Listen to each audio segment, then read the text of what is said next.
Well, do how you know does that what? happen? It's been a roller coaster ride, and I've had tremendous fun. I feel like I've had, and I'm hopefully still having, um, a great career. I presented Sky News for 7 years during a very, very tumultuous period when the Kosovo War was on, and I hardly ever presented TV news before, and I was shoved on right in the middle of the Kosovo conflict, which I think was a sign of confidence on their part. And that had been preceded by 13 to 15 years presenting the radio news, including a spell presenting 5 Live news and interviews for 5 years.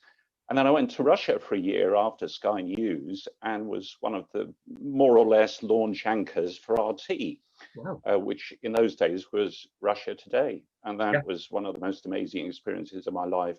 I then started to diversify into producing, had spells as a newsroom reporter and editor at BBC World News, BBC National News, Al Jazeera. And then I drifted more and more into training because I felt that I was able to get it across to other people in a way which translated. And I've been doing that now for 20 plus years. Yeah, yeah. So, yeah. And during that time, that experience working, as I said, joking aside, on some of the top platforms for news broadcasting, certainly in this country, but around the world, as you mentioned there, is it something that, and the training, of course, but is it something that you just look at somebody who is on set in front of those cameras, and you can just see whether they have just got a mentality that's going to work? I'm not saying they're perfect from day one, but they have a mentality or something about them that you can go, that person will go far if they focus. And then you look at other people and go, yeah, I'm not sure they're coming from the right place. Yes, I think it's something you can tell instantly. For me, it's something you can tell in the first 20 seconds. And it's not something that, I do my best to resist making a snap judgment about people because, for instance, I started not thinking that I was a particularly ideally suited temperamentally to news broadcasting. But I knew it was something I wanted to do. And so I shifted my mental focus away from being concerned about the camera and what the director thought and what the producer thought, and being concerned about the immediate paraphernalia surrounding me, into the thing which I needed to focus on, which was the viewer. It's like whatever chaos is happening around you, all you have to focus on is you're using a bit of machinery to somebody who can't be in the same room as you. And that's what we call TV. That's what we call radio. But in terms of assessing people for training, I think there are times when somebody has natural talent and you can see it. But if you don't have an abundance of natural talent, a lot can be brought out of the person and instilled into them with the right kind of training. And the emphasis there is on the right kind of training. Sure. And I can see when people are struggling, and I know why they're struggling. I have an intuitive sense that I know what's going on for them. And very often it's just a case of correcting your thinking and thinking, well, don't focus on this, focus on this, focus on the person the other side of the glass, the other side of the camera. Nothing else matters. Yeah, I want to come. And that's the easy part, because I want to come on to that because it's just a conversation. Yeah. Yes. Yeah. Because we're going to look and focus a little bit on the confidence of being on screen. We're focusing on that a little bit today. But one of the things you said there is, with the training, some people, I think you'd say they're naturally talented.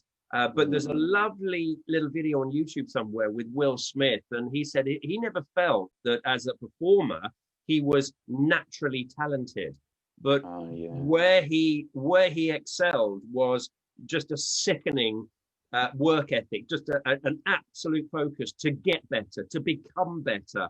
And so he worked and worked and worked until his skill level played any natural talent anybody could have, because his skill and practice just brought him above the bar. And I'd have to agree, you know, running a training company for 20 years, yeah, I've seen it, and I've seen many people who succeed really far bigger presenting careers than I ever had, that, you know, 5-6 years ago were sat at Pinewood Studios in the corner thinking, well, what's going to happen on this 3-day course now? It's all a bit funny. So I totally agree with you. Now, interesting thing you said there about the confidence then, that you can just see sometimes that people are completely at ease in front of a camera.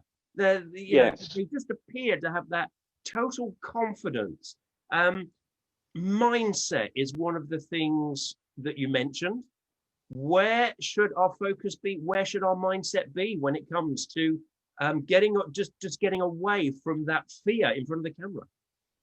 Well, it's put it this way: when we take our first driving lesson, we're no good at driving. The point is to do it wrong, so we then get the insight from having done it wrong and do it right. This is where, if you like, screwing up is good, and therefore, when you make mistakes early on in the early years, you have to let yourself off the hook, and you have to go, well, this is part of the learning process. And I don't do it wrong 100 times, and then click.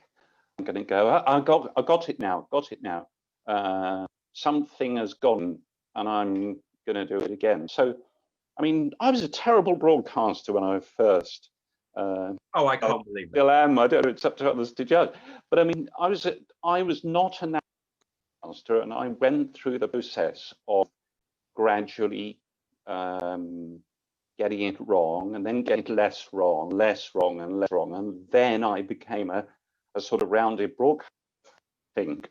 But in terms of the specific point you mentioned, when you go on and read the national news, either on radio or television, it's very easy to become overwhelmed by the event. And it would appear the whole newsroom set up, the whole system, the whole output of the station is geared towards you. So you must not fail. You're it. You're at the apex of the thing. And you really can't think like that, because a whole newsroom full of people could put together the production, hand it to you to present, and then you could fluff up your first few words. So you've got to think about it the other way. You've got to go, look, to hell with all of that. I'm just going to go on and talk to my one person. And you have to, if you like, into the fact that really is reality. All the froth and bubble going in the studio is just that. Mm-hmm. But it's all set up of me talking to you. Yeah. So I go, when I'm feeling the pressure, I just go, oh, to hell with whatever else is doing. And not in an arrogant sense, but in a sense which keeps me centered. And I just go, good morning, Brian. Here are the main stories. Because Brian's listening at home or watching the TV at home, and that's what he's interested in, what I've got to say to him. Yeah. And when you switch, focus on that kind of thing, that keeps you anchored. And that's, you see, and the nerves, eventually, if you focus on the right things, you literally run out of things to be nervous. I mean, the nerves just disappear. Yeah. Because there's no reason for them. There is for your nerves to sort of warn you about. Because if you fall off, if you mess up a story, well, I'm a human being. I'm going to mess up the occasional story. Yeah. And so, like, well, so what? Yeah. I have to say, I think it is that it's what you're thinking about. I've worked with many people who, when they first get in front of the camera, and I'm not knocking this, I did it myself when I first started. So this is why I think I know how to sort of guide people out of this hole, is the focus was on how do I sound? How's my voice sounding? How does my hair look? Is this shirt okay? What am I going to say next? Am I going to say something stupid? I'm really worried about what I'm doing. Me. Whereas now, when I'm doing anything absolutely. on radio, on television, even this Zoom call, I'm actually just more focused on what you're saying. And then when I'm speaking, I'm just really focused on, I've got an idea of a message. I've got, and I love the phrase that you use, a natural curiosity about what you're saying. And that curiosity is where my focus is, and on what you're saying, and the item or that shift is away from me. Oh, I'm worried, I'm nervous. It's, you know, how's my hair looking? Have I got the right makeup on today? By the way, how's my makeup on? That gets put to the back. That removes, and the focus then changes on, right, what is being said here? What's this message about? And that person on the other end of that screen that is listening, am I explaining this right for that person? I'm more worried about the individual at home than I am about me. That the focus changes to them, rather than me. Yes, and I agree absolutely. That's where all the satisfaction is, because you're there essentially not for your own ego, but to be in service to the audience and to raise up the guest. And that's where all will come. And of course, the difference between being there for your own ego and self-aggrandizement and being there because you want some job satisfaction because you think you'll enjoy the job. The first one is bad, the second one is good. But if you can take the risk of taking the emphasis away from your list of questions and, oh my goodness, what do I ask next? What do I ask next? If you take the risk of letting that go and being confident that the best source of the next will always be based on what you're hearing from interviewee, then you're home free, because then it becomes a real conversation. I mean, it's an old cliche, really. The question is on posed to people say, "Oh well, I could read in front of a mirror at home, but put me in a studio." No, you know. So they're confident in their ability to conduct conversation under conditions that they can dictate. For example, sitting on the end of the bed, conducting an interview with a friend. That's safe. But put me in a studio, and all of a sudden I've got other to worry about. Well, no, you haven't. So the question is, can I do what I do in normal life under these artificial conditions, i.e. in a TV studio with a live studio audience? The question is, well, yes, you can. Yeah, and I think as well, that's where the training comes in. Are you able to master the art of not letting external things play on mind? Because you've already admitted you can do it. So the conditions, you're not changing the person, you're changing their custom to fresh set of external conditions. And train them to understand that the environment really doesn't matter. Because they can conduct a conversation. Absolutely. They've not used to conducting a conversation under those conditions. Let me just interrupt there, Michael, because we're just losing every other word at the moment. I don't know if it's your microphone or something, or your broadband. I don't know if it's just me. Is everybody just losing every other word or so? It's just a little bit. We're not catching everything, but yeah, what you're saying is I totally think so. agree. I've got strong reception here. Okay. Well, let's crack on. So I think you're absolutely right. That focus is important, but to get to that stage so that you're, you can put all that worries about the TV studio, about the cameras, about that, to feel comfort like you do in front of the mirror in that studio. I think that is where some really helpful direction and guidance and training perhaps comes in. What do you think are some of the important things that you just need to be able to do without worrying about, so that you can feel that Well, this is very much within the individual. Oh, sorry, head Brian. Had you finished? I think a good dose of old-fashioned courage comes in here. You have to be willing to submit to the. You have to go, well, okay, this is my first time on TV, first time on radio. I'm going to feel uncomfortable. Now, there's no point in trying to say, oh, God, I wish the nerves go. They're not going to go away. Not going to go away until a little bit further on the line. So initially, you've got what if I'm this, and actually that's very empowering. Sorry, Michael. I'm going to. Okay. Michael, I'm going to cut in again here. That microphone. I think your microphone might be cutting out. I wonder, the device that you're talking on, is it a phone or something? Perhaps try using the actual microphone in the phone. Just take that out. No, it's an earpiece, but it. Okay. 1 sec. Sorry, it's just a little bit tricky to get everything you're saying, and I'm not sure you can hear me properly either. That's very odd, because you're out as well, which led me to conclude that there was a problem you're in. Not that I'm trying to put the buck or anything. Yeah, it might be the plug on the computer. This is from, I'm saying this is Geraldine actually, who's giving me a bit of advice here on the chat. It seems to be a little bit better. Let's just make sure that plug. Thanks, Geraldine. Yeah, the microphone is connected properly. Sounds okay at the minute. Sorry, you were saying. You are cracking up. I was just going to say the good old. Michael, you are cracking up all the time. Old-fashioned courage. I mean, if you like, being comfortable with nerves, being reconciled to that I will feel nervous, but I will support myself through this. Now that is the very definition of courage, because you're willing to walk and go through the discomfort of feeling uncomfortable. Yeah, and if you're willing to that, you're 90% of the way there. And then you think to yourself, this is the feeling, this is just a physical sensation.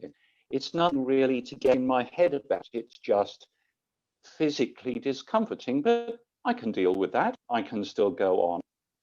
Again, this is courage plays an enormous part. You're not willing to allow the physical discomfort to deter you from what you know you can do and what you know you want to do. And so you sort of create separation between you and the physical discomfort, which is not going to have necessarily any impact on performance. And this takes you more than halfway over, because it's not about a fear of appearing on TV or a fear of appearing on radio. It's about, can I withstand the discomforting physical symptoms? Yeah. And you have to say, yes, I will put up with them. And I know that they will better at time as nervous system becomes accustomed to these new artificial conditions. Yeah. Listen, and then Michael, what am I nervous about? Michael, I think we still have a little bit of a problem with your microphone. It seems to be a bit of lag as well. Are you filming on a phone or a laptop? I'm actually on phone, and this microphone is always very, very reliable. I mean, are you using Wi-Fi? I'll unplug it again. 1 second. Wi-Fi, Michael, or are you using the mobile network? Is that better? It might be. Well, this is actually a very good spot house. Okay. I'm at a loss to figure out to remedy this, actually. Can everybody hear me okay? Am I coming through okay? I am. Yeah.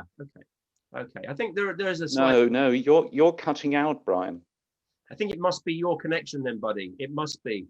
But if that's the best spot in the house, then we'll have to continue, I think. So we move our focus. I'm sorry about this. Yeah, there is a lag, definitely, isn't there? So we move our focus from us, and we put it then on actually telling the story. We look at making our own natural curiosity in what people are saying to help us through. And of course, there is an area there as well where preparation does come into it, surely. So if you're well prepared with a guest and you know all sorts of things about him or her, then that can only help, I think, when it just gives you that deep-seated confidence that you've always got somewhere else to go should the current line of conversation dry up. So preparation has got to be really important too.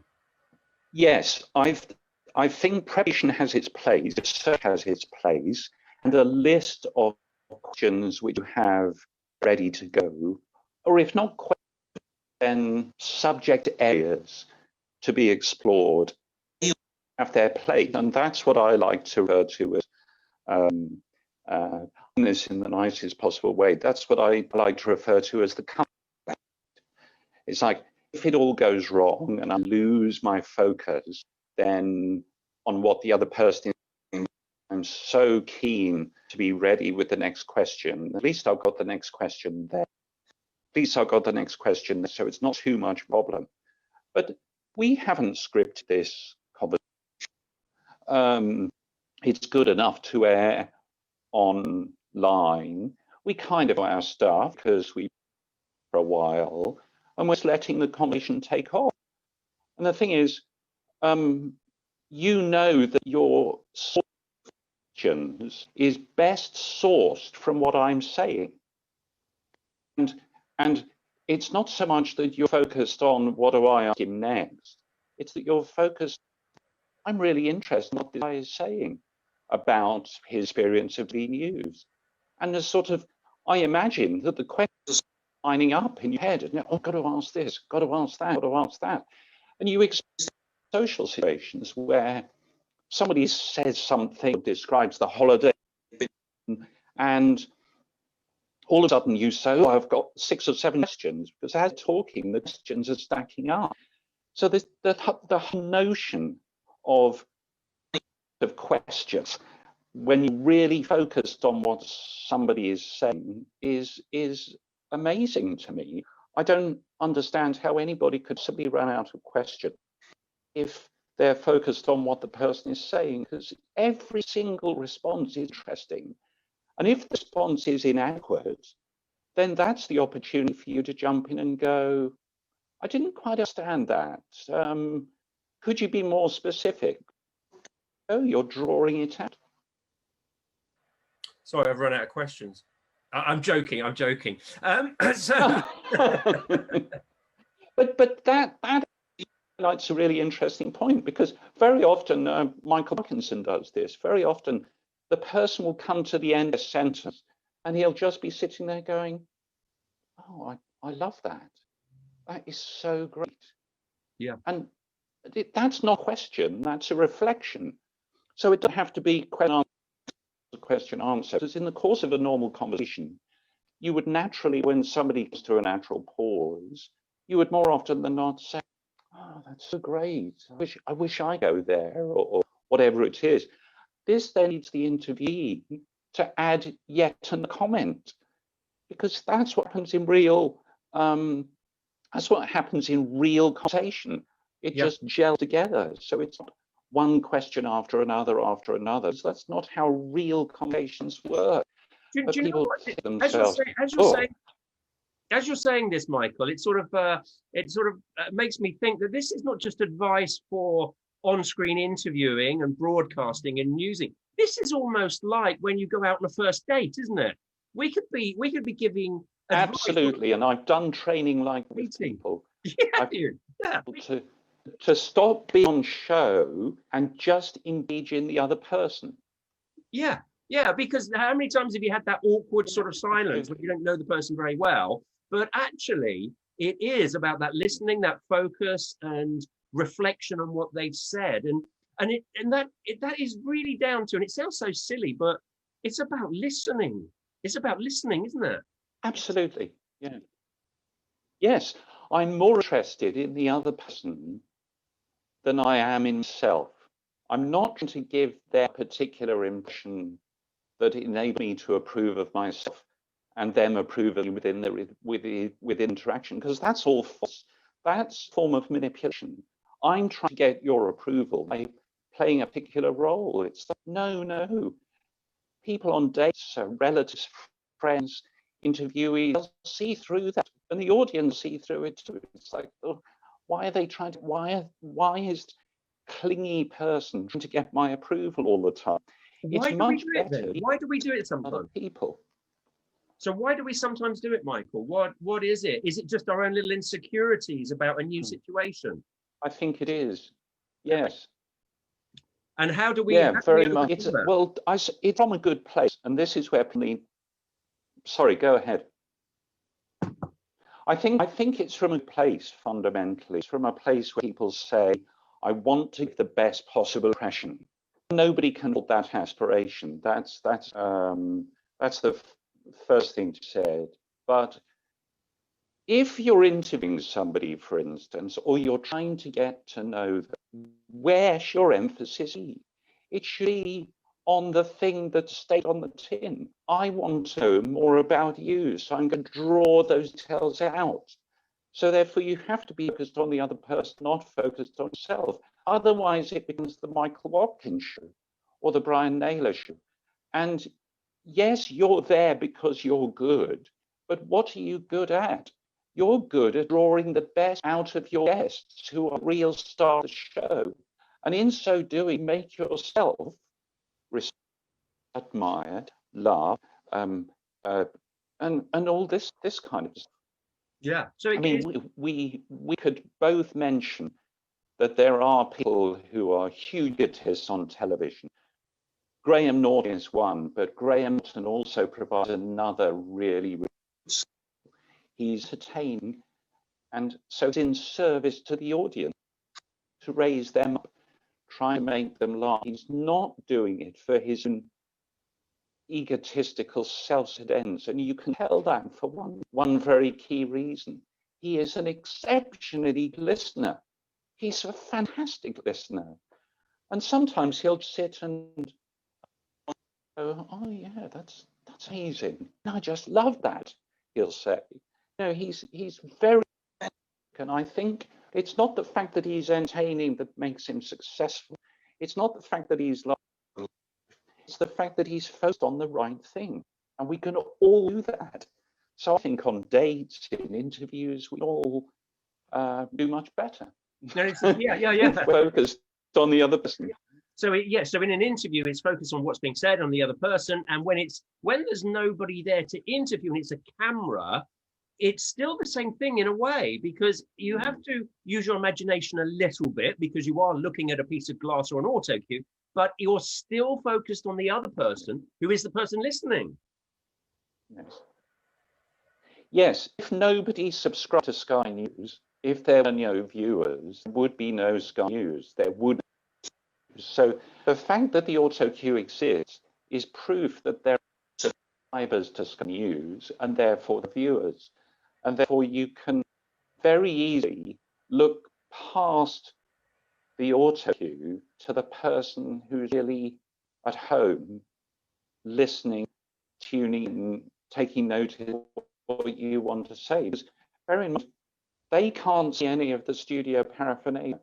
I mean, for instance, the only reason that this Zoom exists is because we can't all be in the same room together. So therefore, the actual mechanism, camera, the mobile phone, all the rest of it, it's just a means to an end. It's just a technical advice. It's a way of enabling me to talk to you and vice versa. So therefore, the actual machinery is neither here nor there. It's I wouldn't say nonsense, but it's something that you need to go, oh, whatever. This is just all this cameras, all this pressure, the lights, the production team, the earpiece, all this business is just for the aim of one thing. So I can say to man, good morning, man, here are the stories today. This is what you need to know about what's happening in the world. And then it becomes easy, because that is what it's about. Yeah, and you do. I do think it helps if you are confident in using all those things: the earpiece, the auto cue. So practice and a little bit of training and direction, of course, is going to help with that. But I wanted to go back to something you said a moment or two ago, which was seeking approval. We do that. We go looking. What is there something we can do to get out of that wanting to impress? Or because we all do that a little bit when we first start, don't we? We want to go into a new job, into a studio, and we want people to think we're good. It's human nature. There's nothing wrong with us. But how do we get over that?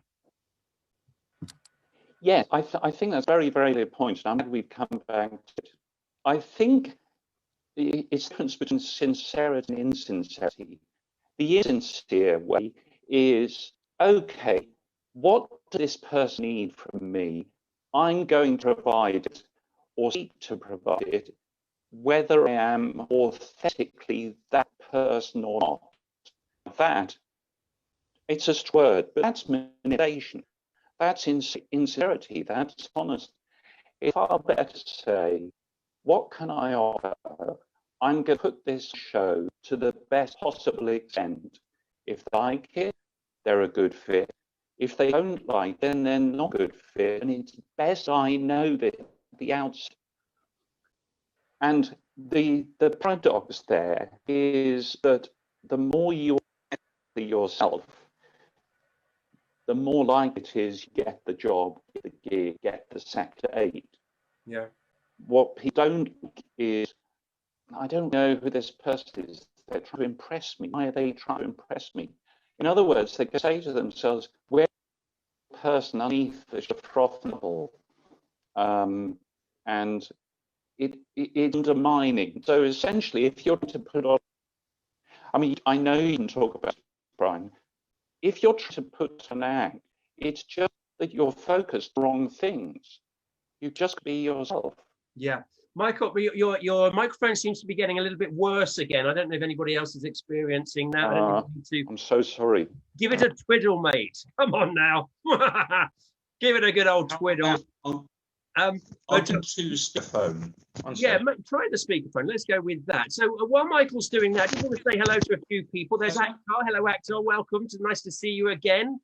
There's Laura and Ryan and Sarah. Hello, Sarah. Nice to see you.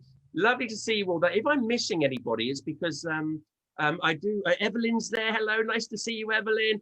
And all these people. Now, what I'll be doing is I'll be handing you over to Michael very, very shortly, so you can ask some questions. So have your questions ready for Michael, because I'll chat to Michael for a few more moments, and then I'm going to open him up to the wolves. Yes, I hope you're ready for that, Michael, because they're a fierce lot.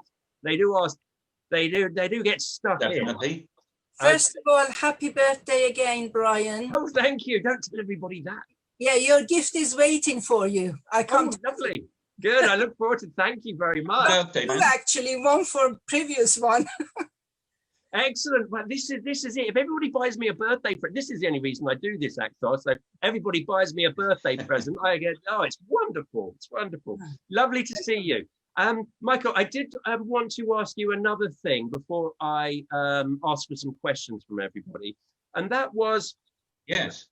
You mentioned earlier to me, not on this call, but you mentioned earlier another time about the potential of actually just starting your own news delivery, whether it be a newscast or online or web. Now, how do we go about that? What's the potential there?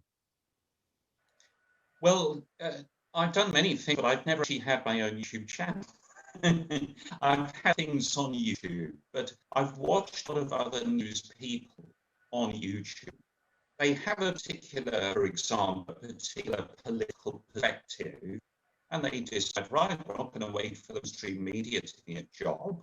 I'm going to start doing it myself. So they have their own YouTube channel. They get Patreon and PayPal subscribers. They ask for funding, they get some advertising, they get a bit of following. They literally deliver the news once a day in the way they think it should be done. And these videos are all over the web. So it's what I say to myself, Well, don't wait for the stream media to do a job. Just set yourself up and just do it. Yeah. And then, of course, you have fund of work to be able to send a link in show reel to the stream media. And if you don't get a job, if they don't do a job first, they actually headhunt you. They say, oh, this guy, this man Albany is developing an online profile. Will get me in as a spokesman or a political commentator or an opinion informer or a reporter. And if you specialize in a particular subject, even better, because you're putting your selling out your stall online, and for everybody to see an immense valuable way to starting. Yeah, yeah, Michael. I think the problem with your video here and your voice is your connection, because we're still cutting out even without that microphone. In fact, I think it was better with the microphone. So pop the microphone back in. Oh, and okay. I think I can only apologise to everybody who's tuned and to yourself. Yeah, don't worry, don't worry. These things happen. It's a little bit slow. The trouble is, it's. The thing is, I actually come on Wi-Fi, and I'm using my own mobile connection. Yeah, you've got ghosts. I think your ghost has just gone into the wardrobe, buddy. Nice shirts. It's my black cat. It just swang open. That was all. Don't it's worry. My black cat. Yeah. I'll try and have that. Okay. So let's go to have some questions for the moment. I think Sarah's got a question. Unmute yourself, Sarah, if you can. Thank you. Yes, good to see you again, Brian. Thank you so Sarah. much. Welcome. And Michael, really lovely to kind of meet you, and great advice. And I just want to say sort of my journey was, I'm a professional speaker, and I decided to do some TV training to make my speaking career better.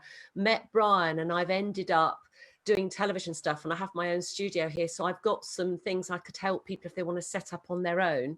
But I just wanted to share on the back of some of the conversation, thank you, that you've had. The big thing that helped me with the cameras was Brian's advice, just saying, number one, we've got to move away, and I think people have now, of, you know, don't you all agree, and don't you all this, that and the other, where 9 times out of 10 there's one person the other end. But the other thing is to just imagine that camera is the 3rd person in the room or the 4th person in the room. And if it's bothering you, just put a name on it. That's grandma, that's my son, that's my this, that and the other. And it really, really helps to just forget the fact that it's a camera. And also silence, you know, when I've talked about it, and for my own understanding, is the silence is, communication is like a piece of music, and any decent piece of music has rests in it, and sometimes bars of rest. And you talk about Parkinson and yourself even, I've heard it, is sometimes the rests are there for the audience to catch up with what is being said. If we all just keep making conversation the whole time, it just becomes noise and we zone out. And that silence is just so powerful. And also as an interviewer, that often you are asking, and dare I say it, it's over the coronavirus, I've identified it in journalists, often they're not asking their own question, they are asking the question in the audience head. So it's not always their question, they're trying to represent their audience. And I just wanted to ask you about the silence, going back to that. If we're agreed that it's important, what tactics have you used early, perhaps in your career, or even when you're interviewing somebody where you can get really freaked out and we want to make noise, we want to fill the space? We've just got a new doorbell, I can't believe it, it's huge. What tactics have you used to, in the kindest possible way, and I use the terminology myself, to make yourself shut up and wait? Yes. How have you done that? Well, it depends what type of interview you're doing. If I answer the question from the perspective of interviewing, it depends very much what type of interview you're doing. And if it's an interview which is under very great time pressure, then it's a problem. If it's a more reflective interview, then my perspective as regards silence, the silence has got to be genuine. It cannot be contrived. It's got to be from a place of genuine interest, a place of genuine curiosity, which goes back to what we were saying earlier. as long as the silence coming from the right place, it is perfect. But it has to be, in other words, you cannot go into interviews saying I've got to certain sentences, because it's all about trying to fake sincerity, which is on the wrong perspective. So if you're curious, if you know that the structure of an interview can be such that you keep firing questions at the interviewee, then there is a moment where you can pay really high compliment to the interviewee by going, like I said, oh, that's great, that's really interesting. So, and just giving them space to say something else by pausing yourself. In terms of news reading or presenting a piece to camera, the silence can be an incredibly effective tool because it's what I term an expression of emotion. This is so momentous. I'm just gonna give it the space that it deserves. In other words, what my senses say is, let this just sink in for a few seconds. I remember I had to announce on the radio the Estonia disaster, and I remember saying, "Good morning, good evening. Here are these stories." And I paused for at least a second and a half before saying more than 800 people have been almost certainly dead after the Estonia, etc. So I feel as long as silence is coming out, as long as you're approaching silence from a genuine perspective, because you feel the full import of what someone is saying, or the full import of what you're reading, then I don't think you can go for wrong. And also the thing to say about silence, it pays a great compliment to the interviewee, because it suggests you're not ready to dive into your next question, but you're actually reflecting on what's said. It's an immense compliment. It can be. Yeah, yeah. Again, Michael, you are cutting out quite a bit. I wonder if you can sort of hang out the window or something with your phone. Not be careful though, not too far. But if you do fall out, let's make sure we're okay. recording. I'll try and do that. And once again, apologies for the lost transmission. Yeah. Okay, but yeah, did that sort of answer the question, Sarah? Did you get most of that, Sarah? Yes, I did. Am I on? Yes, you are. Yes, I did. Yes, I did. Thank you. And the only other thing I would say about the silence too is some clever interview, I think of Paxman or what have you, will use it to get people to say what they never intended to say. Yeah, because the guest feels an urge to fill that silence, of course, don't they? That's a very good old technique that you can use as well. But it does take a certain amount of confidence, doesn't it? It's just to be comfortable with that silence, and then assume that the guest is going to not be so comfortable with it and try to fill it, but they may or may not. So that's just one other thing about silence, if I may, very quickly, and that's to be relaxed with the silence. It's an awful tendency to go, oh, 1 second of dare is, and the whole production has fallen off a cliff. It hasn't. Silence radio, especially, is incredibly effective. And also, I just remember the Prince Andrew interview. The interview, I can't remember who it was now, used silence very effectively to get him to speak. Yeah, that was interesting, wasn't it? Yes, yeah. Very much so. Okay, Sarah, thank you very much for your input there and question. Lovely to see you again. We've got a question in the chat there from I think it's Christina, by the look of it. Christina, wherever you are, she's asking Michael about the Hello, Christine. Oh no! Oh yeah! No, she's not. That was somebody else. Sorry, I'll go to the previous one. That was Madison, who was asking about the earpiece. So we're talking about talkback now. She's saying, who is it that generally is talking to you? Is it the producer, the director? Who's talking to you in the ear? And is it distracting? How do you get over it? Well, when you first start, when you start, especially if you're doing live news, the gallery knows, which is full of people, the gallery know that you're new and that you've easily beaten off your game, so they keep as quiet as possible. In addition to which, you first start, you're put on the less high-profile slots, there are a few editorial changes. Consequently, there's less conversation take place behind the scenes.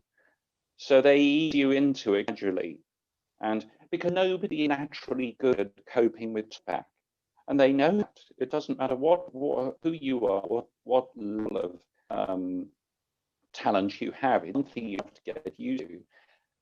As time goes on, the directors start to issue instructions like B-roll, C-roll, roll video tape, camera next, and cue. Now, when you're actually speaking, the production team tend to keep silent because you're a newbie. But as time goes on, gradually they'll become more confident, there are safe hands, and they will start to talk between themselves, maybe make editorial changes, which you then having to listen to occasion of told something that you to adjust to. So it gradually builds up. To pull my entire ears out there. And so over time, become accustomed to it. I suppose one of the biggest changes for me starting out was talking to time and having the production assistant going, you must speak 9, 8, 7, 6. But the thing is, I was so used to hitting the numbers after a while, I sort of went on autopilot, and I was able to listen to them in the background without having to focus on them too much. So it's actually quite easy because they ease you into it, if that's an adequate answer. Yeah, no, I think that makes sense. So, Madison, I hope that covers that. It is one of those things that you do get used to. You get used to it very quickly. And we cover that on the 3A course, of course, where we test all that out. But there's open talkback, closed talkback, so you can have just stuff coming through that's relevant to you, or you can have all instructions to the studio floor, which is open talkback, which is a challenge. But again, some people find that is very secure because they're part of that team. They can feel and hear the team behind them as well. So it's horses, but it's practice and just getting used to it, really. Yeah. Absolutely. If time, can I just add one other thing? And I don't know how you worked, Brian, but I always prefer open talk because I see people the other side of the camera talking between themselves. I would think to themselves, what are they talking about? Is a sleep break? Why aren't they communicating me? Whereas actually what they're talking about is fancy a tea actor, for your tea producer. So it's best to be in the loop. It's best to hear everything. Once you master it, it's very satisfying. I mean, it really is. You can talk and listen at the same time. Like, I don't know, walk on the seat and chew gum or whatever the route is. Yeah. Okay. We've got a few minutes left, or 10 minutes left, so I'm going to crack on with some of these questions. Okay. This is Christina's question now. Now, Christina, I'm going to ask you a question only on one condition. I know you're in your jammies, but we all want to see them. So turn your camera on very quickly, Christina. Let us see you in your pajamas, and then I will ask Michael your question. Come on, does everybody want to see Christina's pajamas? We do, don't we? We do. You see, everybody wants to see her. Absolutely. Do you know what is she going to do? I don't know if she will. I think she's going to chicken out. Oh, I'll ask you a question anyway. So Christina is Harry Potter pajamas. Okay. You can get away with that. So Christina was saying about clothes. It was about clothes. How pristine do your clothes have to be on camera? I mean, is that something you're helped with in news broadcasting, or have you got to sort it out? Does it have to be perfect? I think unless it's clean and it does jar with the camera, not the sort of contrasted pattern which makes your shirt or blouse lean out of the screen. I think almost everything is good. I mean, I probably first start not go for too much of a bold colour. I was sort of a side of caution, but again, I'm not and wouldn't mean to be any kind of stylist. So I'm very much erring on the side of Sky News, I was left entirely my own devices. I mean, if I was wearing a really objectionable tie, then I assume that people would come up and tell me. Yeah. But at Russia Today, we had wardrobe supervisors, and they picked our clothes for us, and they said, "Well, you wore a navy kit yesterday, so you're gone with a brown kit today." And we didn't really have much say. I think their fashion sense at RT left a little bit desired, because I remember being put on with sort of luminous blue tie and a red jacket, and I think I looked like a bit of a clown. But who was I to argue? Yeah. So yeah, I think the answer there, Pristine, is you know, you do have to be smart, but I wouldn't get overly obsessed with the actual clothes. Really, if there is anything specific, the producers, directors will tell you, and they'll ask you. And sometimes, you know, I've been on a show before where we were lucky enough to have a budget. We had expenses for some, limited expenses for some clothes, so that's not bad. That's all right. Yes. And in fact, we were talking. The other thing is, you're self-employed. Of course, the clothes are a deductible expense. That's right, tax deductible, which is always good. We were actually talking to Sarah, I believe it was, a couple of weeks ago. I don't know if everybody saw Sarah. If not, go to the members area of tvtrainingacademy.com and join the members. It's free. It's free to join, and you can look at all these sort of webinars that we've done and catch up if you've missed any. But Sarah is one of those people from the House of Colour where she can look at you and go, she'll go, "Oh, Michael, you should never, ever wear blue. It's a big," or no, I'm joking. She didn't say that. But she can look at somebody's face. I need to meet this lady. Yeah, and she can tell you the styles and things that would really enhance your look. So go to the members area, TV training, and join that to hear what Sarah had to say about all those things. Okay, where are we? I'm very disappointed though, Christina, that we didn't get to see the Harry Potter pajamas. That's I'm not going to be happy now. So where are we? Laura's got a question here about confidence when you're interviewing a difficult person. Laura, do you want to ask Michael yourself? Unmute yourself and say hello. Can you do that? Hello, Laura. How are you? Hiya. I'm fine, thank you. So when you're interviewing, nice to see you too. So when you're interviewing someone who is a bit long for the interview process, say that you needed less than 5 minutes and they're going too long, how do you deal with that person? Somebody who talks over time. Yeah. Or who's talking over time. Yeah. Well, I think preparation is the. I mean, if once you've stood out your interviewee, you're talking to them on the phone, you'll probably get an impression from them that a bit of a talk.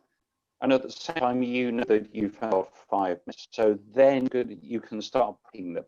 And you might even go through a couple of mock questions.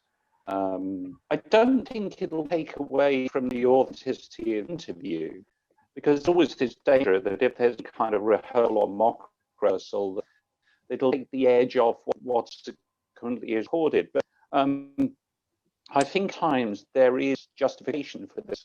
And I think the example you cite, which is very valuable, is one of those where you have to actually prep the person to say, "Look, please don't come tell me what to do. Not doing that. You're obviously a very, very fun talker." Sort of to them up a bit, and you know, it's a genuine compliment. And if they talk in the sun, then that's good. But it'll be harnessed in a particular way in order for them to get the message that they want getting across. So it's like once you get on side, you can then train them, because they understand it's in their interests that interviewees take notice of what you're saying. So get them on side first, and then start to them. And so I would say that kind of preparation is essential. Yeah. Okay. Yeah, Laura, I think as well with just from my angle on this, I hope you've got what most of Michael was saying there. We're still losing you a bit there, buddy. But I think one of the things is if somebody is talking too much, or they just sometimes, especially politicians and people like that, they will just stick to their own agenda and just keep going back to their agenda. And that takes for a very confident person, assertive person, and somebody who can cut in, but without being rude. And we've seen it. I mean, we've seen lots of people on TV do it very effectively, where they'll say, okay, I know what you're saying. I'm going to stop you there because I want to come back to this point. And that's fair enough. Or I'm going to stop you because we've only got a few minutes, but I did want to ask. And then, so you can cut in and control the interview. As Michael says, if you've got your own agendas and preparation, and you want to go to those because we've heard this person say they're doing far better than the Labour Party ever would. We've heard them say that 10 times and it's not interesting. Then you do cut in assertively, you cut in politely. You don't go, oh, shut up, shut up, shut up, shut up. You just step in with that confidence and go, okay, I know what you're saying there, but I do want to bring you back to this point. And most of the time, if you do that with assertive and confidence, then that's how you can control a really difficult person without being rude. Thank you. And just very quick to add, you as part of the preparation, you can also say to see, look, if you stop the point, if you don't address a particular question, I will interrupt because under a professional obligation to do so. Mm-hmm. And I don't want to do that to you unless absolutely necessary. It will go, we're dealing with assertive person here. I'm not going to be able to roughshod it. They can get the message that, look, if you mess around, I will king.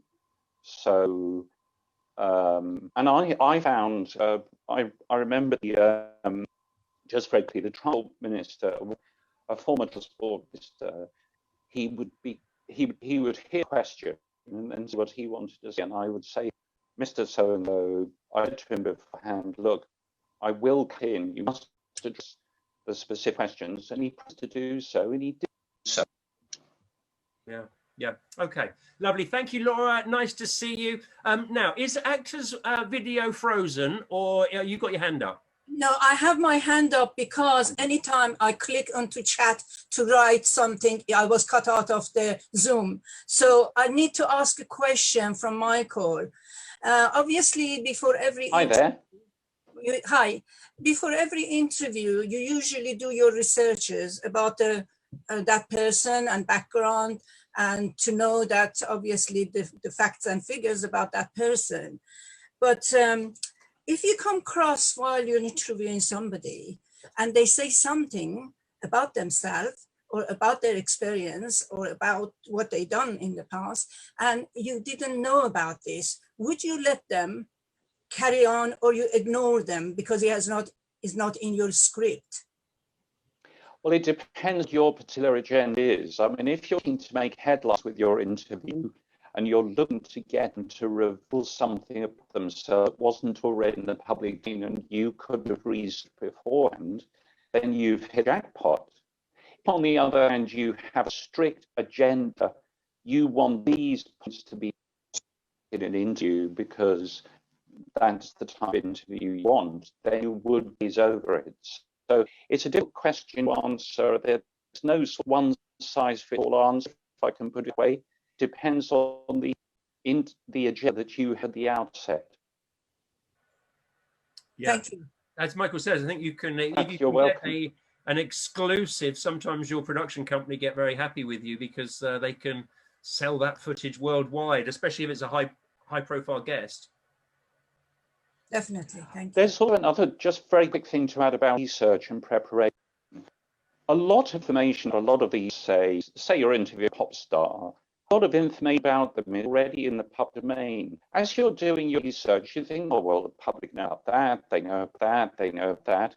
How do I get an interview? In other words, you have to ask yourself, what is it that I don't know about the interview? What could be brought out of them which isn't in the public domain or is very obscurely known thing about them? That's where you use research to sort of rule out a number of questions that will be of real instructive use to the audience, because the audience, generally speaking, knows a lot about that already. So looking for an unusual angle. This is where research can really help, because it can help you rule out a pile of questions that a lot of people were probably asked in other reviews. Super. Okay, thank you very much there. So really, we've got just one last thing from Christina there, just mentioning about tax deductibles.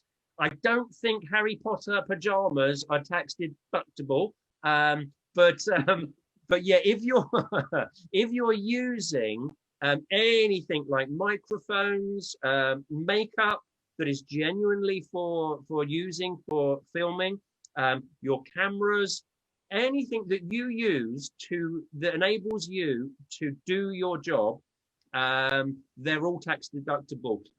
If it's something like clothes, so it's a difficult one, it's a gray area, and you can't really sort of take the mickey too much depending on who your accountant is.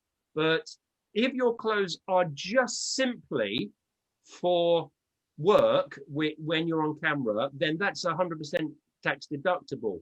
But you can't go out and buy yourself a load of stuff to go out clubbing, giving it all this down the local clubs when they're open, and then say, oh yeah, no, this shirt, yeah, this is for work or whatever it is. So you know, it's really about just keeping it sort of pretty honest, because the last thing you want is to raise interest from the tax person and they go, absolutely, this looks a bit dodgy, let's have a look, and they come and investigate you. And but is that allowed, Brian? Because it's kind of advertising.